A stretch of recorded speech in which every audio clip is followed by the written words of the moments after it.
Sometimes I just have to laugh, because half of the fun of doing these little blurbs is figuring out how to jerry-rig the camera so that it doesn't fall off whatever it's sitting on. So you'd laugh if you see the little setup that I have going on today.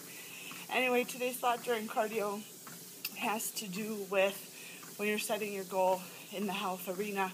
I think a lot of us have found that either you set a goal based on an event that's coming up. You're going on vacation, maybe you're getting ready to go to some sort of event, a wedding or whatever, and everything about the goal is really based on how you're going to be looking for that period of time or for that day.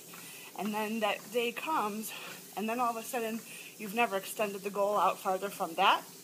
And so you tend to revert back to your former ways of eating or not exercising or not training at all, and you gain back your weight and usually look a lot worse than when you actually started in the beginning. So one thing that if I can encourage you to do is to actually set a functionality goal rather than one based on aesthetics.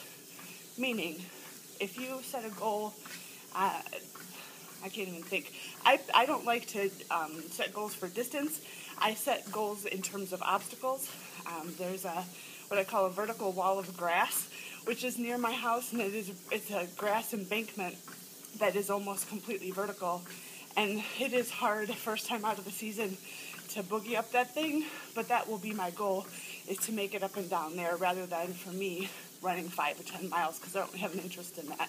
So if you can set it on functionality, what you will find is that your endurance will increase, obviously your performance will increase, but then as that event that you are planning to attend comes, once that event is gone, you're going to be so engaged in the functionality process that that goal setting of always being one step ahead of the game to get to the next level, it's going to keep you engaged and it will keep you moving towards the next level. So train for functionality, the aesthetics will come, I promise you. All right, stay on it.